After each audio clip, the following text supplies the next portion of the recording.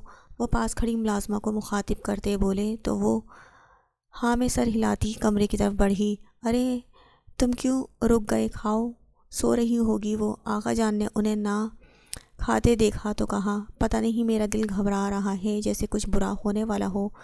وہ اپنے دل پر ہاتھ پھیرتے بولے اور شرٹ کے اوپری بٹن کھولنے لگے، کچھ نہیں ہوگا، وہ ٹھیک ہوگی۔ فاطمہ شاہ نے انہیں تسلی دینی چاہی، جبکہ ان کے آخری لفظ ملازمہ کی آواز پر منہ میں ہی رہ گئے، مرجان بھی اپنے کمرے میں نہیں ہیں۔ ملازمہ کی آواز پر وہاں بیٹھے سب نفوسوں کو شوق لگا۔ کیا مطلب؟ واش روم چیک کیا؟ وہاں ہوگی۔ ان کا لہجہ لڑکھڑایا تھا، دل کی بے چینی بڑھتی جا رہی تھی۔ جی سر، ٹیرس پر بھی دیکھا، وہ کہیں نہیں ہے۔ ملازمہ سر ہلاتی انہیں بتانے لگی، ایسے کیسے وہ کمرے میں نہیں ہیں؟ مازن تم جاؤ دیکھ کر آؤ۔ آغا جان کی دھاڑ پر ماحول پر سکوت چھایا، جبکہ مازن فوراً کرسی سے اٹھتا اوپر کی طرف بھاگا، تم پانی پیو، وہ کمرے میں نہیں تو کہیں اور ہوگی۔ یاور شاہ نے پانی کا گلاس ان کے لبوں سے لگاتے تسلی دی، جائیں آپ سب دیکھیں کہاں ہے مرجان۔ فاطمہ شاہ نے پاس کھڑے ملازمین کو کہا، جو سر ہلاتے مرجان کی تلاش میں گئے۔ مورے جان، ہم نے تو مرجان کو فارم ہاؤس سے واپسی کے بعد دیکھا تک نہیں۔ پری نے ماحول میں تناؤ بڑھتے دیکھا تو بتایا، یہ تو اس نے کسی کو بھی نہیں بتایا تھا۔ ارے مازن خود لے کر آیا تھا اسے۔ بتاؤ مازن، تم مرجان کو لے کر آئے تھے نا؟ انہوں نے اس کی بات کی تردید کرتے آتے ہوئے مازن کو دیکھتے کہا، نہیں، میں اسے نہیں لے کر آیا تھا۔ اس نے ایک نظر یحییٰ کو دیکھا جو اسے امید بھری نظروں سے دیکھ رہے تھے، پر جو سچ تھا وہ تو بتانا تھا۔ کیا مطلب؟ مرجان کو میں تمہارے پاس چھوڑ کر گئی تھی؟ ان کے تو مانو سر پر لگی تلوے پر بجھی۔ وہ ان کے پاس تھی، سوال ان سے ہی پوچھا جانا تھا، وہ کیا جواب دیتی؟